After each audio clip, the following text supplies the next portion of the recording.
ने किया। बाबा साहब डॉक्टर भीमराव अंबेडकर के पंचतीर्थ बने, यह काम मोदी जी ने किया। कांग्रेस ने तो बाबा साहब भीमराव अंबेडकर को अपमानित किया था। और इसीलिए बहनों और भाइयों, मैं आपसे कहने के लिए आया हूं, जब ये राम मंदिर का निर्माण नहीं कर सकते, भगवान बिरसा मुंडा को सम्मान नहीं दे सकते, बाबा साहब डॉक्टर भीमराव अंबेडकर को सम्मान नहीं दे सकते, बेटी की सुरक्षा नहीं कर सकते, बांग्लादेशी घुसपैठियों को, रोहिंग्या मुसलमानों को किक आउट करके देश से बाहर नहीं कर सकते, देश को सुरक्षा नहीं दे सकते, गरीबों का कल्याण नहीं कर सकते, तो फिर इनको चुनना ही क्यों है? इनको एक सिरे से खारिज करने की आवश्यकता है। और इसीलिए मैं आपसे कहने के लिए आया हूं, देखो, राम मंदिर का निर्माण तब हुआ जब मोदी जी प्रधानमंत्री बने और उत्तर प्रदेश में बीजेपी की सरकार बनी। दोनों सरकारें डबल इंजन की सरकार थी। 500 वर्षों की समस्या का समाधान 2 वर्ष में कर दिया। यानी 500 वर्षों में जो काम नहीं हुआ वो मात्र 2 वर्ष में। आज अयोध्या में भव्य राम मंदिर का निर्माण हो गया।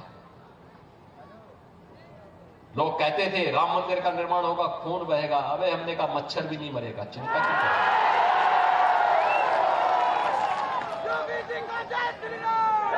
उत्तर प्रदेश में तो ये जितने दुर्दांत माफिया थे, जो आज झारखंड में जो माफिया हावी है ना, कोई खनन माफिया है, कोई भू माफिया है, कोई पशु तस्कर, पशु माफिया है, कोई वन माफिया है, ये जितने माफिया यहां पे आज थोड़ा बहुत सिर उठा रहे हैं। यूपी में भी 17 के पहले, हमारी सरकार आने के पहले ऐसे ही सिर उठाते थे। और आज उन सभी माफिया को जहन्नुम की यात्रा में भेज दिया गया है। अब उनको जन्नत भी नहीं मिलने वाली है। राम नाम सत्य है हो गया है। और इसीलिए आपसे कहने के लिए आया हूं बहनों और भाइयों, यूपी में तो एक ही नारा है, बेटी की सुरक्षा पे अगर किसी ने सेंध लगाई तो फिर मान के चलो कि अगले चौराहे पर यमराज उसका इंतजार कर रहा है। टिकट कटना उसका यमराज के यहां के लिए तय है। ये लव जिहाद के नाम पर बांग्लादेशी घुसपैठी यहां आकर के जिस प्रकार का कोहराम मचा रहे हैं, झारखंड के अंदर माननीय उच्च न्यायालय को भी चिंता व्यक्त करनी पड़ी। धर्मांतरण की गतिविधियां जिस तेजी के साथ आगे बढ़ी है, इसी के लिए आपसे कहने के लिए मैं आया हूं, क्योंकि झारखंड उत्तर प्रदेश की तरह अनलिमिटेड पोटेंशियल का राज्य है, प्राकृतिक संसाधनों से भरपूर राज्य है। बाबा धाम के रूप में देश और दुनिया यहां पर कावड़ यात्रा लेकर के आती है। हर हर बम बम का उद्घोष करते हुए बाबा को जलाभिषेक करती है। अगर एक कांग्रेस और झारखंड मुक्ति मोर्चा और आरजेडी का चले तो ये कावड़ यात्रा को भी रोक डालेंगे। और इसलिए बहनों और भाइयों, यूपी के अंदर पहले कावड़ यात्रा नहीं होने देते थे। हमने कहा नहीं, कावड़ यात्रा को कोई रोकेगा नहीं। अकेले गाजियाबाद से हरिद्वार के बीच में 4 करोड़ कावड़ यात्री जाते हैं। पहले सरकारें नहीं होने देती थी, वो कहती थी कि दंगा हो जाएगा। हमने कहा भी एक ही बार तो होगा, बार बार थोड़ा होगा। अगर कोई दंगा करने पे उतारू हो तो एक बार आर पार कर ही देना चाहिए।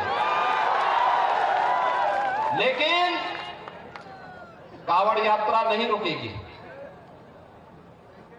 फिर कहा गया कि ये लोग शंख नहीं बजाएंगे। मैंने कहा शंख भी बजाएंगे, घंट भी बजाएंगे और डीजे को भी बजाने की अनुमति देंगे, हेलीकॉप्टर से पुष्प वर्षा भी करेंगे। और आज आप देखते होंगे तिनका नहीं हिलता है, बहुत शांतिपूर्ण तरीके से यात्रा चलती है। बहनों और भाइयों, सुरक्षा लाने के लिए जज्बा चाहिए, जज्बा।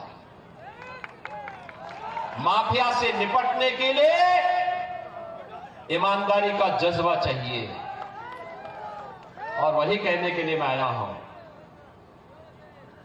बहनों और भाइयों, बटे थे तो अपमान अयोध्या में झेलना पड़ा था, बटे थे तो अपमान काशी में झेलना पड़ा था, बटे थे तो मथुरा में अपमान झेलना पड़ा था, बटे थे तो बहन और बेटियों की इज्जत के साथ खिलवाड़ के रूप में अपमान झेलना पड़ा था, और बटे थे तो कटे थे।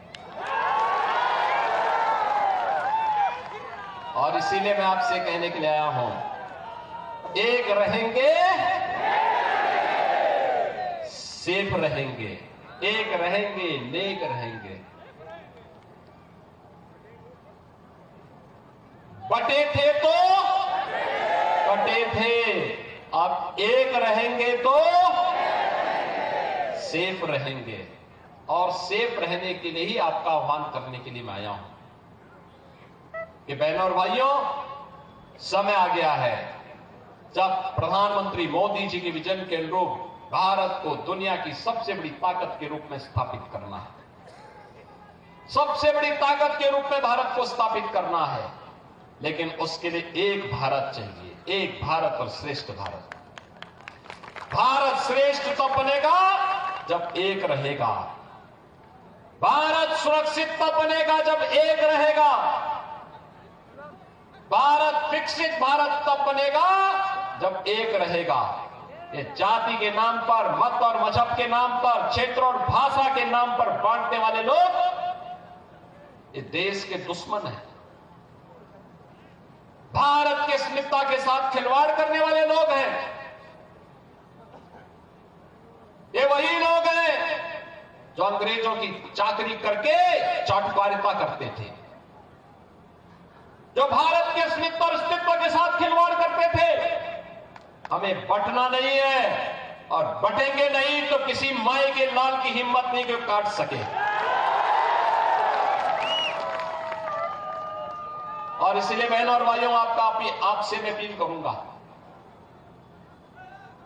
जो उत्साह आपने दिखाया है, इस उत्साह को एकजुट होकर के कमल निशान पे डालिए। मां लक्ष्मी इसी कमल के फूल पर बैठ करके आकर के झारखंड के समृद्धि का कारण बनेगी। इसी से मां लक्ष्मी का आशीर्वाद प्राप्त होगा। उत्तर प्रदेश को आप देखते होंगे, 7 वर्ष में उत्तर प्रदेश अब कहां का कहां पहुंच गया है। Highway, expressway, railway, rapid rail, metro, ये सभी सुविधाएं वहां पर है। काशी में काशी विश्वनाथ धाम है, अयोध्या में अयोध्या धाम है, मथुरा में मथुरा, वृंदावन, बरसाना, जितने भी धाम है सबका विकास हो चुका है। और इसीलिए आपसे कहने के लिए आया हूं बहनों भाइयों, ये विकास, ये सुरक्षा, ये समृद्धि, ये लोक कल्याण, ये गरीब कल्याण के कार्य ये तब संभव है जब एकजुट होकर के सभी लोग मिलकर के देश के बारे में सोचते हैं। और इसीलिए भारतीय जनता पार्टी ने इस पाकी विधानसभा क्षेत्र से डॉक्टर कुशवाहा शशिभूषण मेहता को अपना प्रत्याशी बना करके आपके बीच उतारा है। कुशवाहा जी इधर आइए, ये आपके विधायक हैं और इनको विजयी बना के भेजना है। बना के भेजेंगे, चुनाव जिता के भेजेंगे। इधर के लोग क्यों शांत बैठे हैं? पीछे भी ये पहाड़ी के ऊपर जितने लोग खड़े हैं सभी लोग मुझे बताओ, कुशवाहा शशिभूषण मेहता जी को चुनाव जिता के भेजेंगे ना? सभी लोग हाथ ला के मुझे बताओ, सभी लोग सहमत हैं? हमें तमाशबीन नहीं बनना है, हमें निर्णायक भूमिका में खड़ा होना है। निर्णायक भूमिका के लिए यही कि कमल चुनाव चिन्ह को चुनाव जिता करके भेजना है। भेजेंगे भेजेंगे तो मेरे साथ बोलेंगे भारत माता की, भारत माता की, भारत माता की जय श्री राम, जय जय श्री राम। नमः पार्वती पतिये हर हर। तो देखिए, झारखंड के रण में हुंकार भरते हुए मुख्यमंत्री योगी आदित्यनाथ तो कानून व्यवस्था को लेकर उन्होंने सीधे तौर पर कहा कि यूपी में जो आज कानून व्यवस्था है वो सीधे तौर पर कहीं ना कहीं एक विकास की राह पर चलते हुए, तो जब भी हम बटे हैं तो कटे हैं। एक बार फिर से उन्होंने मंच से इस बात को दोहराया है, बटना नहीं है, एक रहेंगे तो सेफ रहेंगे। चलिए खबरों में आगे बढ़ेंगे। बड़ी खबर आपको बता रहे हैं, जहां आरएसएस प्रमुख मोहन भागवत का बड़ा बयान, तो पूरी दुनिया पर